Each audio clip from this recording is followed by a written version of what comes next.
My name is Kayla Harrison. I'm 28 years old, and I grew up in one of the richest families in New York. People saw our name on buildings and thought we had it all. What they didn't see was how cold it felt inside that house, where every word, every choice, had to protect the family image.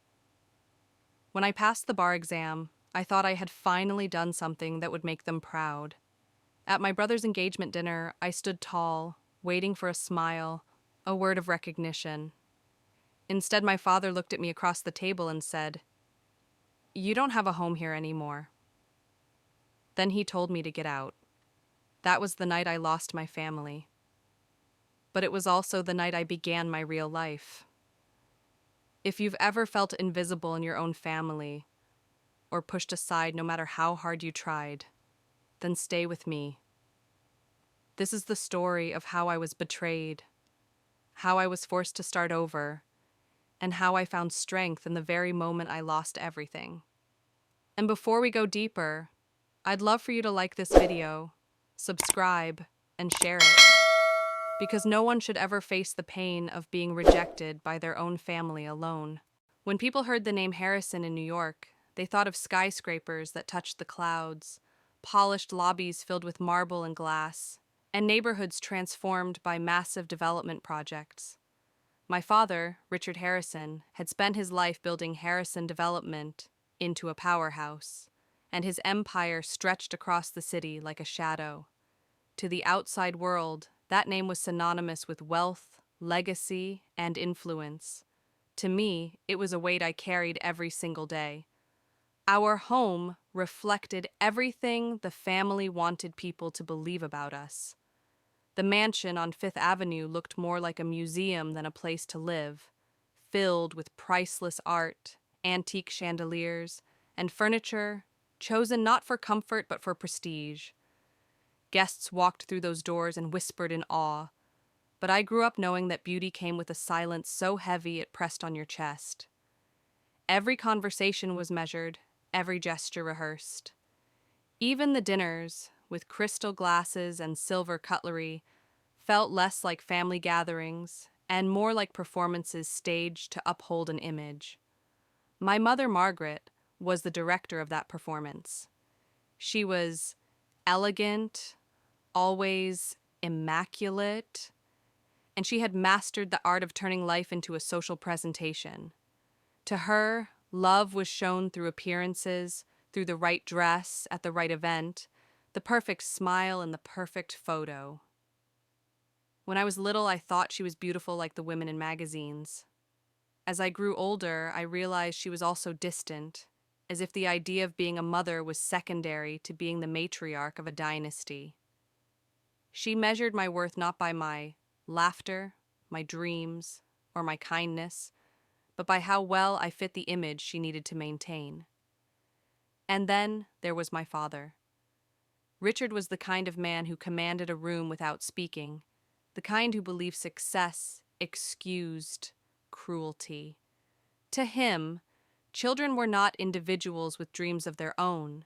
They were extensions of the Harrison name, expected to preserve and multiply what he had built. He didn't raise us to find joy. He raised us to follow orders. When he looked at me, I always felt as though he was calculating my value, as if I were one of his buildings, either an asset worth keeping or a liability to be cut away. Growing up in that house meant walking on eggshells. A laugh too loud, a word out of place, a choice that didn't match their vision. All of it was remembered, recorded, and held against me. On the surface, we were the picture of power and perfection, but inside, I knew the truth. The Harrisons were not a family. We were a brand. And if you didn't protect the brand, you didn't belong. Growing up in the Harrison family also meant growing up in the shadow of my siblings. My older brother Nathan was the crown jewel, the perfect son my father had groomed from birth. He was tall, confident, and followed every step of the plan laid out for him. He went to the right prep school, joined the right clubs, and made the right friends. At family dinners, my father's eyes shone with pride whenever Nathan spoke, as if every word proved that the Harrison legacy was secure in his hands. My mother would smile at him with a softness I rarely saw directed at anyone else. To them, Nathan wasn't just their son, he was the future of everything they had built. Then there was Sophia, my younger sister. She was called the family rebel, but her rebellions were charming and safe.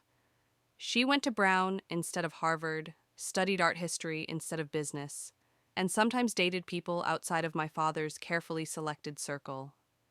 Yet somehow, her choices never threatened the family's image. She was different, but in ways that could be tolerated, even spun into stories about how the Harrisons embraced creativity.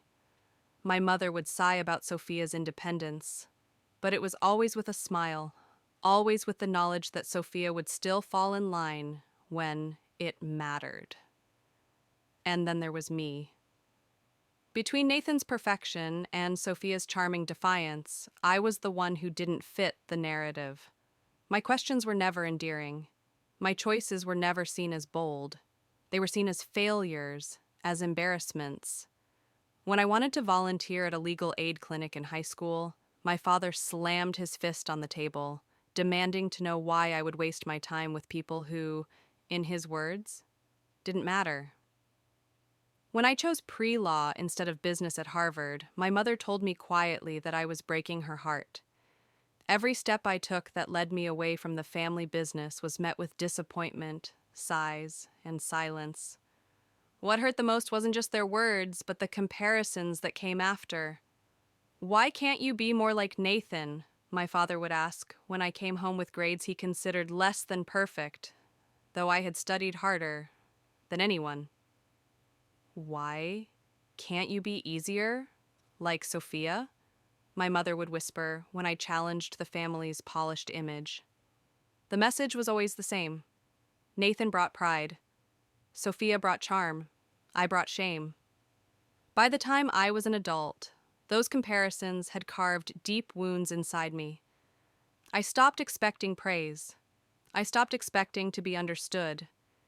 Instead, I carried the constant awareness that I was the wrong piece in their perfect puzzle. And that awareness followed me into every room of that mansion, every family event, and finally, into that dinner where they told me I had no home anymore. Living in constant comparison with Nathan and Sophia was like breathing in an atmosphere that was never mine. Every word I spoke, every decision I made, was weighed against the golden standard my parents had set for my siblings. My father would tell Nathan he was born to lead, while reminding me that questioning the family path was a sign of weakness. My mother would gush over Sophia's charm at social events, and then turn to me with a cold stare when I failed to smile at the right person or speak in the right tone. I began to understand that no matter how hard I tried, I would always be the problem child, the one who upset the perfect picture they wanted to present. But I also knew, even from a young age, that the world outside our mansion was bigger than the image my parents were obsessed with. When I was 16, I volunteered at a legal aid clinic for a school project. I remember walking into that small, cramped office, the smell of old books and coffee lingering in the air, and feeling something I had never felt at home: purpose. Watching those attorneys fight for people who had nothing, for families who were on the brink of losing everything, sparked something inside me. It was messy, it was difficult, but it was real. For the first time, I saw that a life could mean more than polished appearances and business deals. That experience changed me in ways my parents could never understand. While Nathan interned at banks and Sophia spent summers in Europe, I went back to that clinic, volunteering more hours than I admitted at home. I sat across from people who had been silenced their entire lives, and I realized I wanted to be their voice. I wanted to stand beside those who had no one. And the more I leaned into that calling, the more I clashed with my family. Dinner conversations became battlegrounds. My father would accuse me of wasting my education, his voice rising as he demanded I fall in line and take a role at Harrison Development. My mother would sit in silence, her disappointment cutting deeper than his shouting. She would tell me later, behind closed doors, that I was breaking the family's heart, as though my pursuit of justice was nothing more than an act of betrayal. With every argument, the gap between us grew wider. Still, I pushed forward. I finished Harvard pre-law, then Harvard Law, driven by the memory of those families who had no one else to fight for them. Each step toward becoming an attorney was also a step further away from the Harrison name. And though I achieved more than most could dream of, graduating with honors, passing the bar exam, my victories felt empty at home.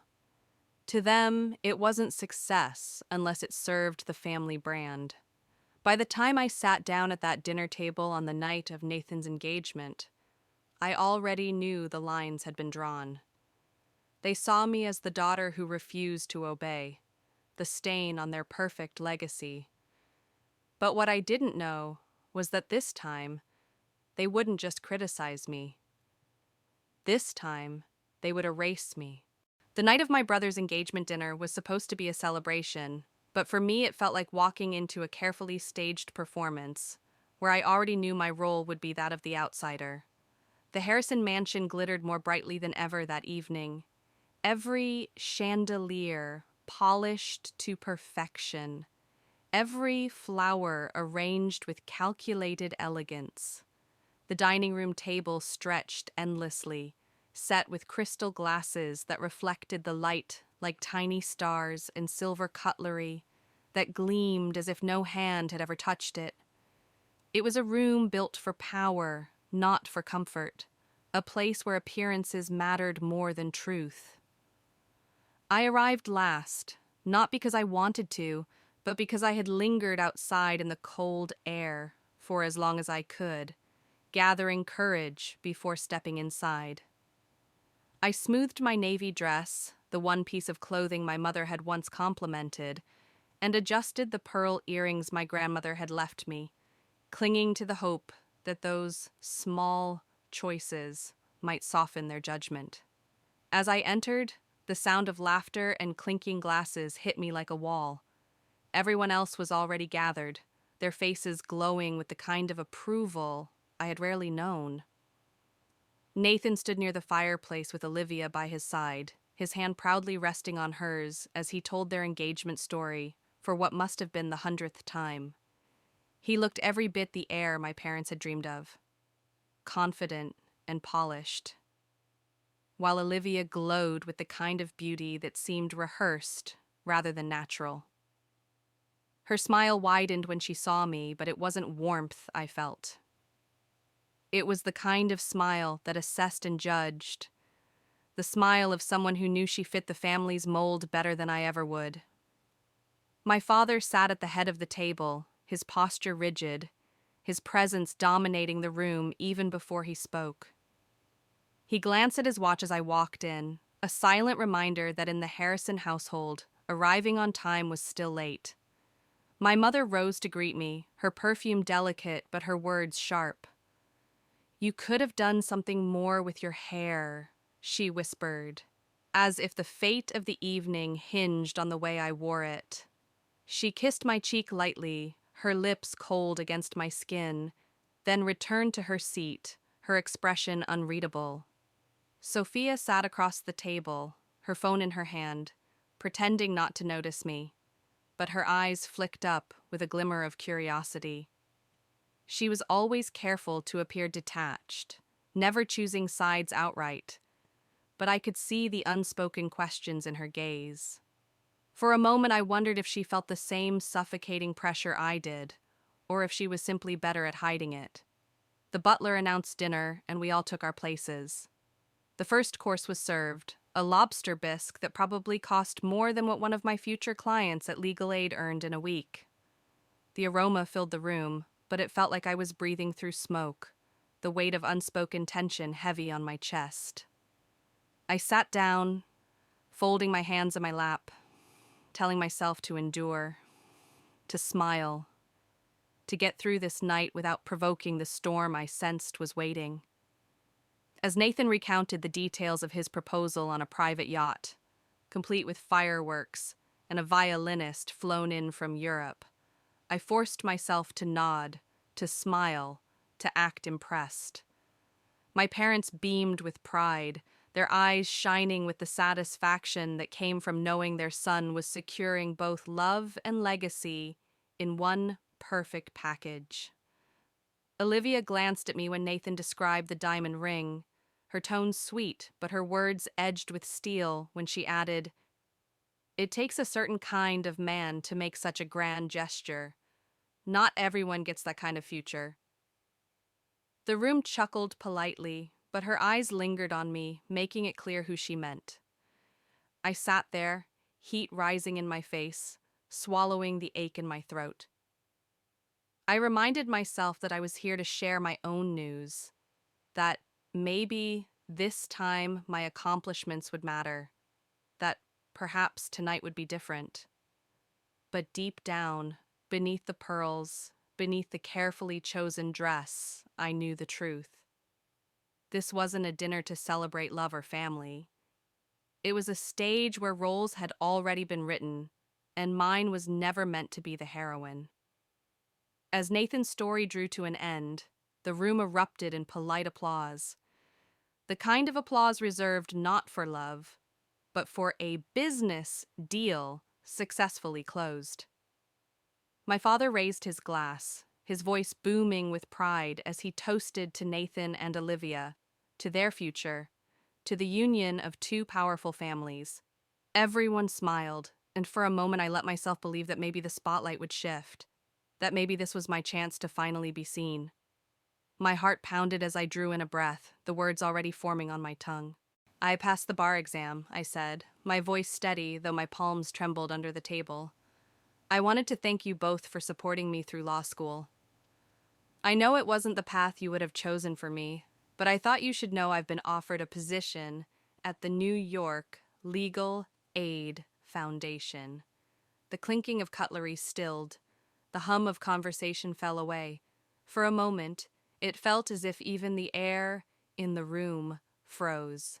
My mother set down her wineglass carefully, her face a mask of composure. My father sliced into his duck with deliberate precision, the sound of the knife against porcelain sharp and final. I waited for some flicker of recognition, some spark of pride. Instead, my father's lips curled into a thin line. "Passing an exam is hardly an achievement worth celebrating at this table," he said, his voice low but heavy with disdain. "Especially not when we are here to honor your brother and his fiancée." My chest tightened. "This isn't just any exam," I tried again. "The Legal Aid Foundation is one of the most respected organizations in the city. They help people who have nowhere else to turn. This is what I've been working toward since I was 16. Olivia leaned forward, her smile perfectly sweet as she spoke. "How noble. But isn't that the kind of work that burns people out quickly? Long hours, low pay, no recognition? It sounds exhausting." Her eyes flicked toward me with a glimmer of triumph, as if she had delivered a fatal blow disguised as concern. My mother sighed, the kind of sigh that carried more weight than shouting ever could. "Kayla, we gave you every advantage, every opportunity to become something truly remarkable. And you choose this? To bury yourself in thankless cases, to surround yourself with criminals and people who will never appreciate you? This is how you repay us?" I felt my face grow hot, not just from embarrassment, but from the sting of their words. "They aren't criminals," I said firmly, my voice cracking under the weight of holding back tears. "They're citizens who deserve representation, people who deserve justice. This isn't a waste. This is making a difference." My father slammed his fork onto the table, the sound reverberating through the room. A difference? The only difference you're making is embarrassing this family. Do you know how it looks when people ask me what my daughter does and I have to tell them she has chosen to waste her life on charity cases? Your brother is making something of himself, bringing value to our name. And you, after everything we've given you, you throw it back in our faces. The words pierced deeper than I expected, though I had rehearsed this confrontation in my mind for years. I looked around the table, desperate for some sign of support. Nathan avoided my gaze, his hand tightening around Olivia's, as if aligning himself more firmly with her and with my parents. Sophia's eyes met mine briefly, wide with silent conflict, but she said nothing. The silence spoke louder than any condemnation. I was alone, as I had always been. I swallowed the lump in my throat and forced myself to meet my father's glare. I never asked to be part of a family that values money over people. The words slipped out before I could stop them, raw and unpolished, but true. For a moment, the entire room fell silent, the weight of my defiance settling over us like a storm. Even the serving staff paused, unsure of whether to move. My father's face turned a dangerous shade of red, his jaw tightening as he rose slowly from his chair. My father's chair scraped against the polished floor as he pushed it back, the sound sharp enough to make me flinch. He stood tall at the head of the table, his shadow stretching across the linen like a warning. His eyes, dark and unyielding, locked onto mine. For a heartbeat, I thought he might sit back down, that perhaps my words had cut through in some way. But then his voice, cold and deliberate, sliced through the silence. Then perhaps you shouldn't be part of this family at all. The words fell heavy, each syllable echoing in my chest. My breath caught. I stared at him, waiting for someone to correct him, for my mother to intervene, for Nathan to object, for Sophia to finally speak. But the room remained silent. My mother adjusted her napkin, her face composed, but her eyes hard, as if she had already accepted the decision. Nathan fixed his gaze on his plate, his jaw clenched, his loyalty clear without a word.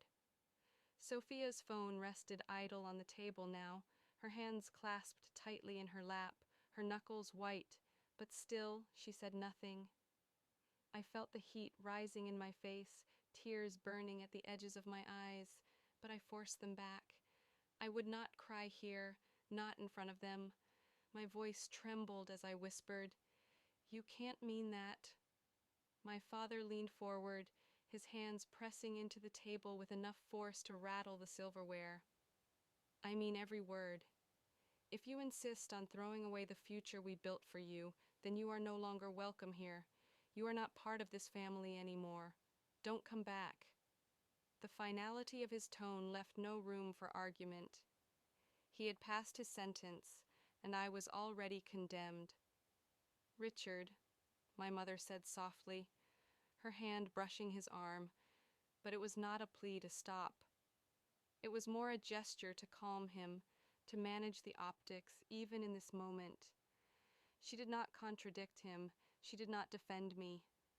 I turned to my siblings, desperate for something, anything. Nathan's lips pressed into a thin line, his silence louder than words. Sophia's eyes shimmered with unshed tears, but her fear bound her tighter than any chain.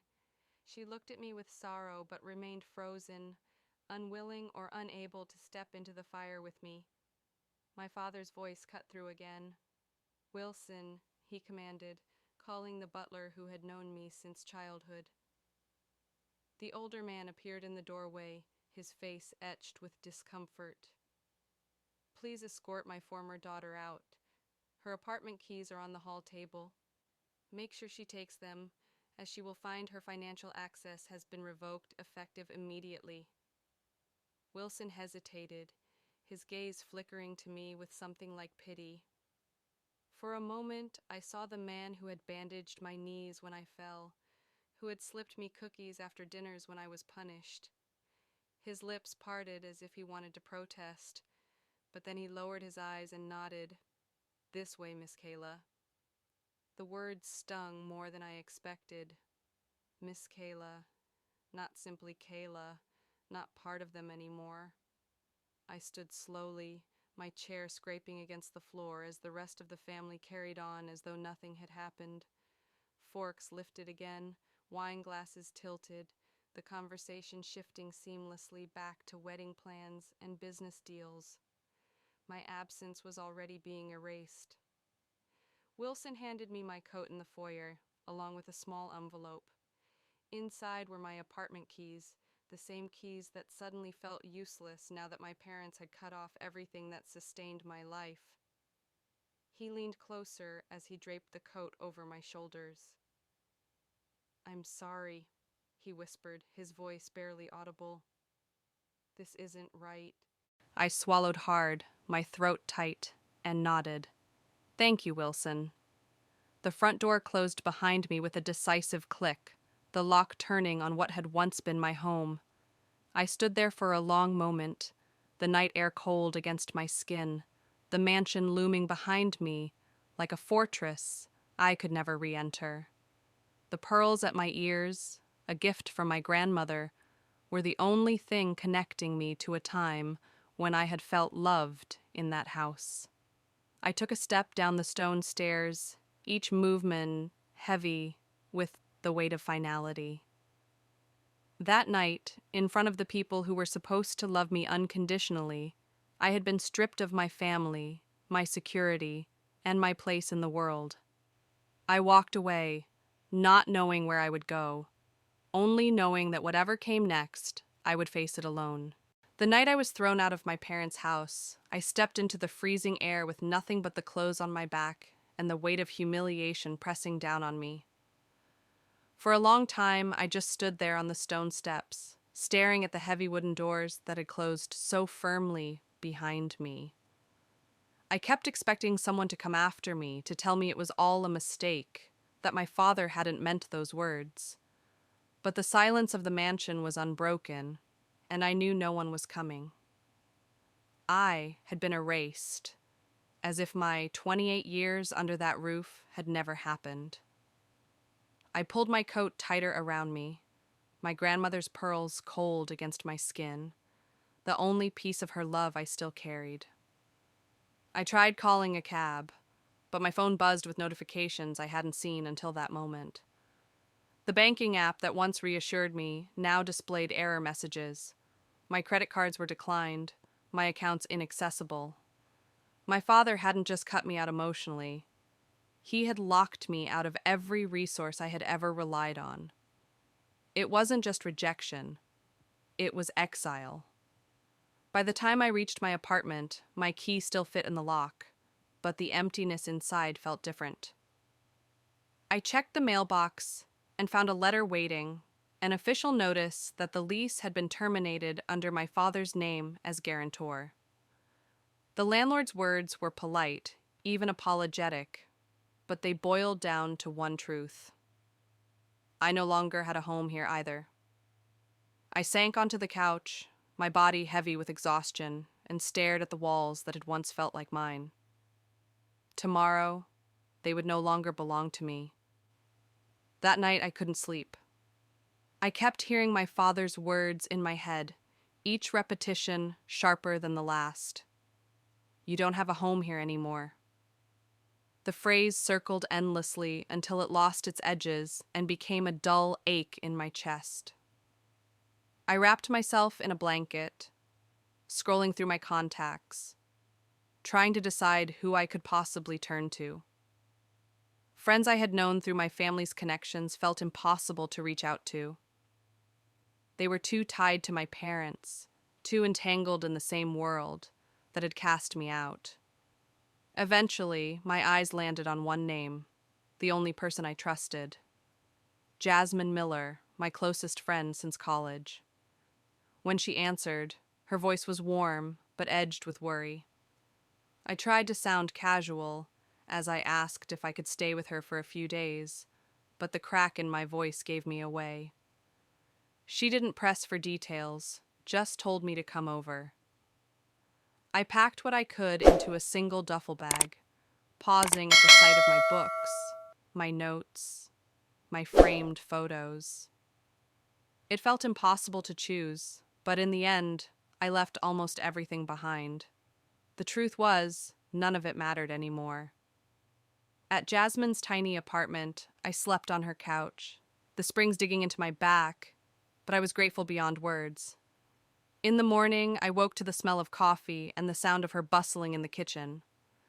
For a fleeting moment, I could pretend life was normal, but then reality settled in again. My phone buzzed with more alerts. Utilities in my name had been shut off, accounts frozen, my health insurance terminated. It was systematic, efficient, the kind of destruction only my father could orchestrate. In less than 24 hours, he had stripped me not only of my place in the family, but also of every safety net I had ever known. The strangest part was how quickly the world adjusted to my downfall. People who had once returned my calls instantly now went silent. Invitations to events disappeared. The Harrison name had always been both a shield and a weapon, but now that I was severed from it, I was invisible. As I walked the streets, I realized with a jolt that, for the first time in my life, I wasn't Kayla Harrison, the daughter of Richard and Margaret. I was just Kayla, a woman with nothing but a law degree, a frozen bank account, and a heart full of wounds, too fresh to name. Sitting on Jasmine's couch that night, I stared at the ceiling and let the truth sink in. In a single evening, my family had taken from me not only love, but also stability, reputation, and security. I was alone in every sense of the word. And yet, buried beneath the despair, there was a flicker of something else. It was faint, almost imperceptible, but it was there. If they had taken everything, then maybe I had nothing left to lose. The first week after I left the mansion felt like walking through a fog, each day heavier than the last. On the outside, I tried to act composed, telling Jasmine that I just needed a little time to get back on my feet. But inside, I was unraveling. Every morning I woke up on her couch with the same crushing realization that I had nowhere else to go.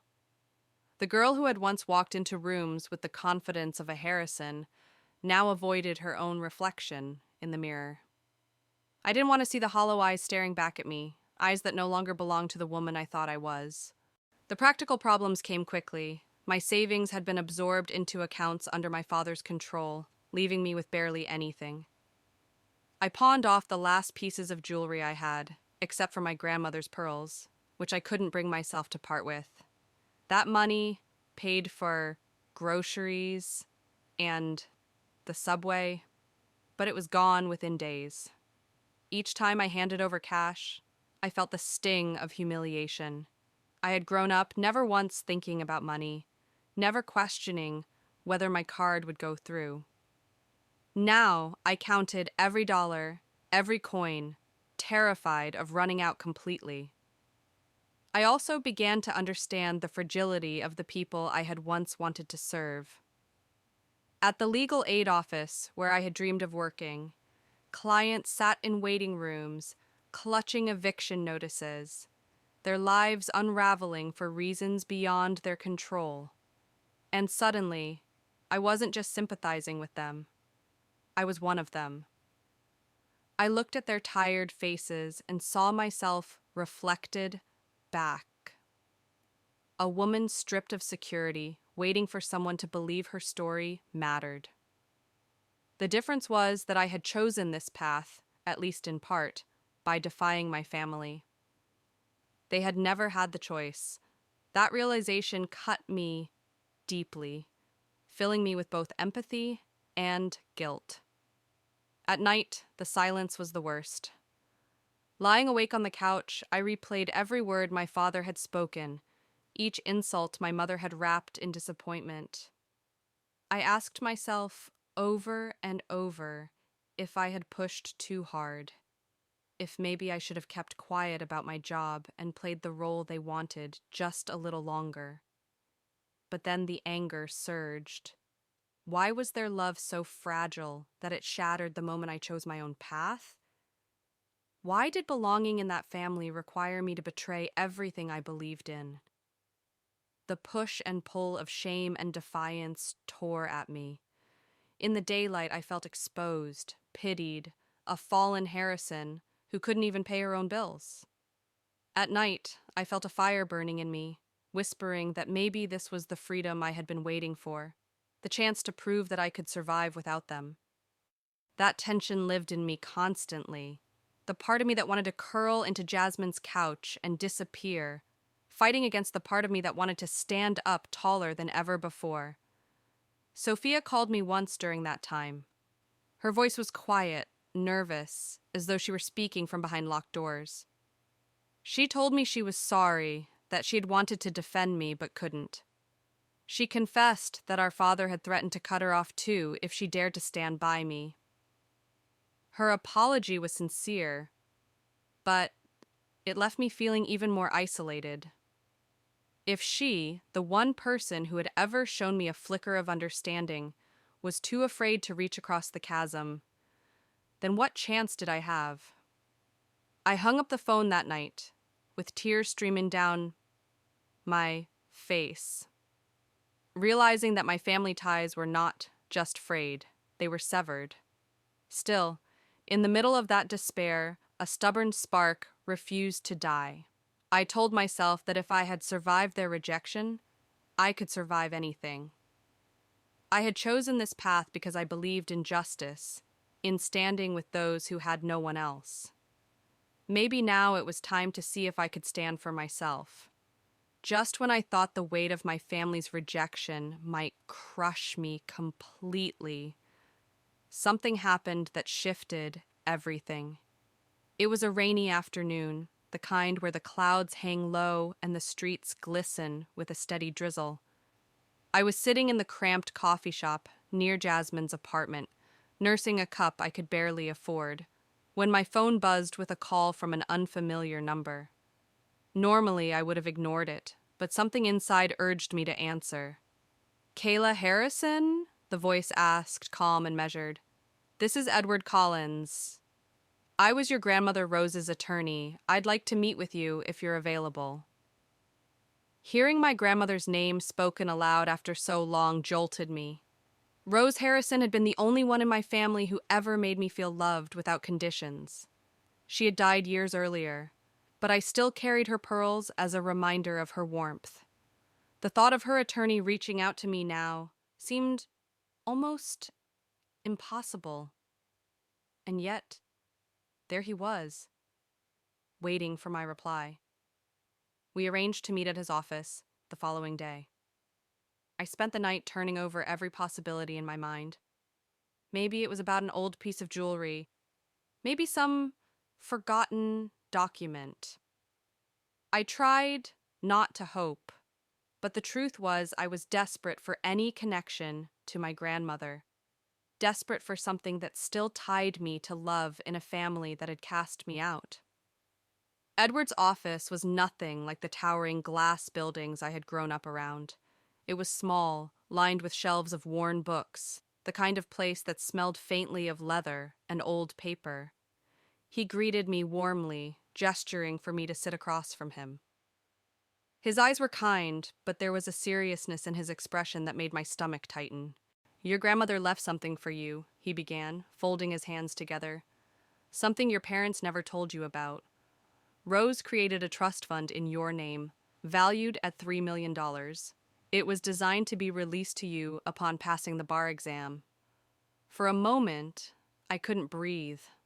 The words hung in the air, impossible to process. $3 million. My grandmother had believed in me so deeply that she had set aside a future for me, waiting for the day I achieved my dream. And yet, my parents had said nothing. My hands trembled as I gripped the edge of the chair, anger and grief colliding inside me. Edward continued, his voice careful. Your parents have been managing the fund as trustees. Legally, they were obligated to transfer control to you once you passed the exam. Instead, they've continued to use it. In fact, records show significant withdrawals over the years. I believe they never intended to tell you it existed. The room seemed to tilt around me. Every sacrifice I had made, every moment I had felt unwanted, was now tainted by this betrayal. They hadn't just disapproved of me, they had stolen from me. The same people who had thrown me out in front of strangers had been quietly draining the gift my grandmother had entrusted to me, erasing even her attempt to protect me. Tears blurred my vision, but this time they weren't just tears of sorrow. They were hot with fury. My grandmother's love had been real, and my parents had twisted it into something selfish. In that moment, something inside me hardened. They had taken my home, my security, and my place in the family. But I still had a piece of my grandmother's legacy, and I wasn't going to let them destroy it. Edward leaned forward, his tone firm. You have a choice, Kayla. You can confront them directly, or you can pursue legal action. But you need to decide soon. The longer they hold control, the harder it will be to recover what's rightfully yours. I sat there, the storm outside rattling the windows, my heart pounding in my chest. For weeks I had felt powerless, adrift in a life that had been ripped apart. But now, for the first time since that dinner, I felt a surge of strength. This was no longer just about surviving. This was about fighting back. Walking into Edward Collins's office that morning felt like stepping into a battlefield. The air was heavy, the kind of heavy that settles before a storm, and my heart pounded as if it already knew what was coming. My attorney, Susan Park, walked beside me, calm and focused, her presence steadying me even as my stomach twisted with nerves. Sitting across the long oak table were my parents, Richard and Margaret, dressed immaculately as always, every detail of their appearance screaming power and control.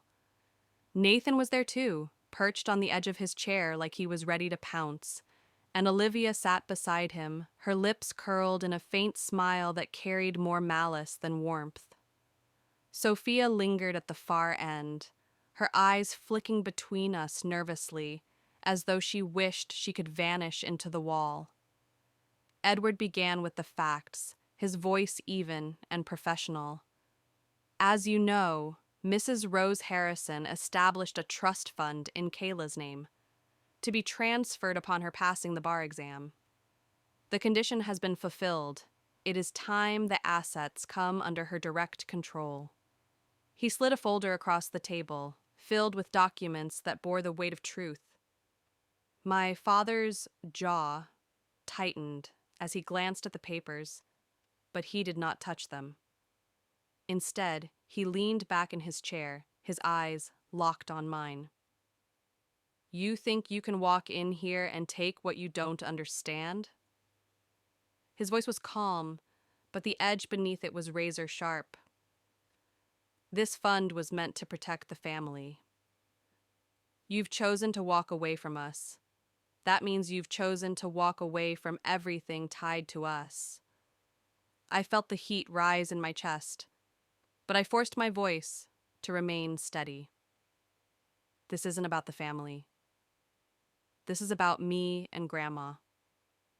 She believed in me enough to create this trust, and you've been stealing from it for years. I'm not asking for charity. I'm demanding what is legally mine. Nathan scoffed, his laugh bitter. Legally yours? Everything you have came from this family. You're nothing without us, Kayla. Nothing. And now you want to drag our name through the mud because you think you're some kind of martyr? His words stung, but I refused to look away. Susan interjected, her tone cool and sharp. Mr. and Mrs. Harrison, as trustees, You had a fiduciary duty to manage this fund in Kayla's best interest. The records show clear breaches of that duty. If this matter is not resolved amicably today, we are prepared to pursue full legal action, including damages. My mother finally spoke, her voice softer than my father's, but no less manipulative. Kayla, sweetheart, think about what you're doing. Airing family business in court will ruin us all. If you come back home, we can handle this quietly. You'll be taken care of, just as you always have been. The words twisted like a knife. Taken care of. As if all I had ever been was a dependent, a child incapable of standing on my own. I straightened in my chair, meeting her gaze with every ounce of strength I had left. I don't need to be taken care of. I need to be respected. And if the only way to get that is to fight you, then so be it. The room fell silent, the weight of my declaration hanging between us. For the first time, I saw something flicker in my father's eyes. Not pride, not love, but a recognition that I was no longer a pawn in his game. He masked it quickly, leaning forward with renewed intensity. If you do this, Kayla, you will destroy this family. I swallowed hard, my hands trembling beneath the table, but my voice did not waver. You already destroyed it the night you told me I didn't have a home. The silence that followed was deafening. Sophia lowered her gaze, her lips pressed together as if holding back words she couldn't say. Edward cleared his throat, signaling that the discussion would move to next steps, but I knew the battle lines had already been drawn. This was no longer just about money. This was about reclaiming my voice, my worth, and the part of me they had tried to erase. The silence after my words was sharp enough to cut through the air. For a moment, no one moved. My father's glare burned into me. My mother's eyes glistened with cold disapproval, and Nathan's lips curled into a smirk as though he thought I had just signed my own death sentence. I could feel the tension radiating off the table, but I knew this was my moment to stand tall, to refuse to let them intimidate me again. Susan leaned toward me, whispering that we could adjourn if I needed time, but I shook my head. This was not a moment to retreat. I straightened in my chair, folding my hands together to hide their trembling, and turned to face my parents directly. This fund is not yours. It was never yours. It was Grandma's way of making sure I had a future she knew you would try to take from me. And she was right. You've proven her right in every possible way. Nathan slammed his hand against the table, making Sophia jump. Don't you dare drag Grandma into this, he snapped. She wanted what was best for the family, and Dad has been protecting that. You're twisting her legacy into some personal vendetta, because you couldn't measure up. You were always the weak one, Kayla. Always. The words hit like a blow, but instead of crumbling, I felt something inside me harden. I looked at him, my brother who had once held my hand when I was scared of thunderstorms, and I realized how far apart we had drifted. Weak? I said quietly. It's not weakness to want to fight for people who have nothing. It's not weakness to stand alone when everyone else is too afraid to do the right thing. Weakness is hiding behind Dad's shadow because you're too scared to be your own man. Nathan's face flushed with rage, his mouth opening to retort, but Olivia put a hand on his arm, her nails digging into his sleeve. Don't waste your breath, she said smoothly. Kayla doesn't understand what it means to carry responsibility. She's chasing fantasies while the rest of you protect what matters. Her words dripped with disdain, and though she wasn't technically family yet, she wielded her influence as if she already owned a place at the table. I turned to Sophia then, her silence louder than any insult. Her eyes darted to mine, wide with conflict, and I saw the war she was fighting within herself. She wanted to speak. I could feel it, but fear bound her like chains. Sophia, I said gently, you know this isn't right. You know what they've done. Grandma trusted us to honor her wishes, not to bury them. I'm not asking you to fight my battles, but I need you to see me. Just once. I need you to see me. Her lips parted, but no sound came out. My father's gaze snapped to her, a silent warning that froze her in place. She lowered her head, her long hair falling like a curtain, and whispered so quietly I almost missed it. I'm sorry. It wasn't support, but it wasn't rejection either. It was the closest she could get to standing with me, and it broke my heart that fear had stolen her voice. I nodded slowly, tears threatening to spill, but refusing to fall. Susan placed the signed documents in front of my parents, her voice steady. The law is clear. You can continue to fight, but every moment you delay makes your position weaker. Kayla is entitled to this fund, and the court will enforce it if you refuse. I looked back at my father, meeting his eyes one last time. This isn't about destroying the family, Dad. It's about saving what's left of me, and I won't let you take that too. The room crackled with tension, every line between us etched deeper than ever before. The battle wasn't over, but for the first time in my life, I felt the ground beneath me was solid, and I wasn't standing alone anymore. The meeting ended not with reconciliation, but with signatures and silence. My parents resisted until the last possible moment, their pens scratching across the paper like reluctant admissions of defeat. When the final document was signed, Susan slid the folder toward me, her calm professionalism never wavering, though I could see the quiet triumph in her eyes. The fund that had been hidden from me for years was finally mine. It should have felt like victory, but as I stared at the papers, the reality of what I had lost pressed heavier than what I had gained. Walking out of that office, the cold autumn air hit my face, sharp and bracing. Susan congratulated me, assuring me that we had the stronger case if they ever attempted to challenge the agreement.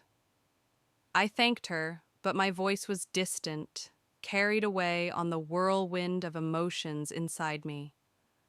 I had stood up to my parents, reclaimed what my grandmother had intended for me, and yet my chest ached with the knowledge that the people who should have been proud of me were now my enemies. Back at Jasmine's apartment, I sat on the couch surrounded by the quiet hum of the city outside the window. For the first time in weeks, I allowed myself to breathe without fear of what the next day would bring. $3 million. It wasn't just money. It was a lifeline, a promise my grandmother had left behind, a reminder that someone in my family had believed in me without conditions. I ran my fingers over the pearls at my ears and whispered a thank you to her memory, promising I wouldn't let her faith be wasted. The next weeks were filled with decisions. The temptation to use the money for comfort was strong. After living on Jasmine's couch, I dreamed of a place of my own, of clothes that didn't feel borrowed, of nights without counting every dollar. But each time I thought of indulging, I remembered the clients waiting in legal aid offices, the children whose futures depended on someone fighting for them. I realized then that this fund wasn't just a second chance for me. It was a tool to build something bigger than myself. I rented a modest apartment, nothing like the mansion I grew up in, but warm and filled with light. It became my sanctuary, a space that was truly mine for the first time. With the help of Susan, I established a scholarship fund in my grandmother's name, dedicated to supporting law students who wanted to work in public service. I also donated to community organizations I had once volunteered for, walking through their doors, not as a lost girl, but as a benefactor, carrying on the spirit of justice that had first inspired me. At the same time, I threw myself into my new role at the Legal Aid Foundation. The cases were grueling, the hours long, and the stories heartbreaking. But each victory, no matter how small, reminded me why I had chosen this path. Standing beside people who had been silenced their whole lives gave me strength, and for the first time I felt the kind of pride my parents had never given me. It wasn't the pride of wealth or legacy, it was the pride of knowing I was building something real, something that mattered. Still, the wounds from my family's betrayal didn't vanish overnight. There were nights I lay awake, remembering my father's words, hearing Nathan's accusations, replaying Sophia's whispered apology. But each time those memories threatened to consume me, I reminded myself of the choice I had made. I had chosen integrity over image, justice over comfort, independence over control. And though it was the harder road, it was mine. One evening, as I locked up my new office after a long day, I caught sight of my reflection in the glass door. For the first time in years, I recognized the woman staring back at me. Not the daughter who could never measure up, not the sister overshadowed, not the pawn in my parents' empire. She was Kayla Harrison, attorney, survivor, and finally, her own person. The months that followed were not easy, but they were mine. Every day at the Legal Aid Foundation tested me in ways that the marble halls of my family's mansion never had. I met single mothers fighting eviction, veterans denied benefits, and children lost in the cracks of a system that had forgotten them. Their battles became my battles, and though I often came home exhausted, I carried with me the quiet satisfaction of knowing I was standing for something real. The fund my grandmother left allowed me to do this work without fear of going hungry, and that freedom was a kind of wealth my parents would never understand. News of my choices traveled quickly, and the Harrison name began to appear in the press again, but not in the way my parents wanted.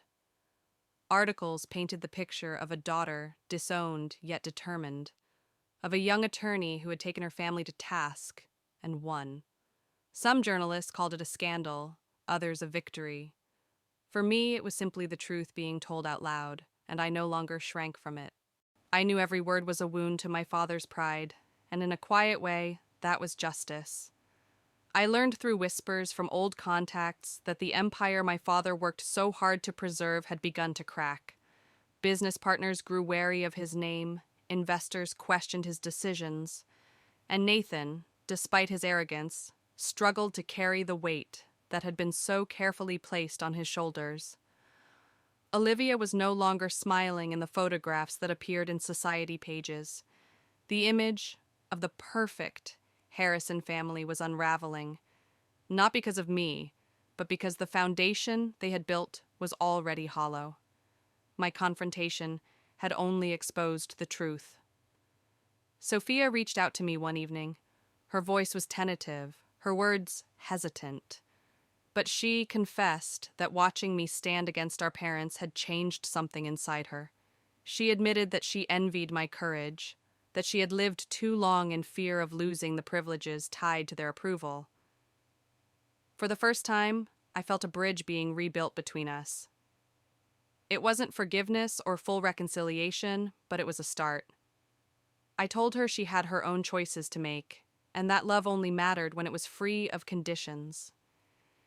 She cried quietly, and I realized we both carried scars from the same house, even if they looked different. Despite everything, I never allowed revenge to consume me. The sweetest revenge wasn't dragging my parents into court or watching their empire falter. It was building a life without them, a life they had sworn I could never sustain on my own. Every day I woke up in my small apartment, brewed my own coffee, and walked into a job that mattered, I proved them wrong. Every scholarship I awarded in my grandmother's name, every case I fought for someone without a voice, was a victory louder than any toast my father had ever given at his table. Looking back, I realized, that night at the engagement dinner, had been both an ending and a beginning. They had told me I had no home anymore, and in a way, they were right. That house, that family, as I had known it, was never truly a home. Home was not marble floors and chandeliers. Home was where you were seen, where you were accepted, where love did not come with a contract. I had lost my family that night, but I had found myself. So I speak now, not just for me, but for anyone who has been cast aside by the very people who should have loved them most. You are not defined by their rejection. You are not broken because they could not see your worth. Family is not always the people you are born to.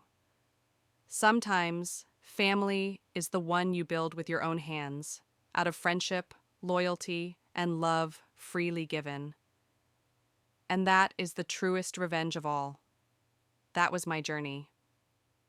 I was thrown out of my own family at a dinner table where I thought I would finally be seen, only to discover that losing them was the only way I could find myself. My parents tried to take everything, even the love my grandmother left behind, but in the end, I stood on my own and built a life they could never control.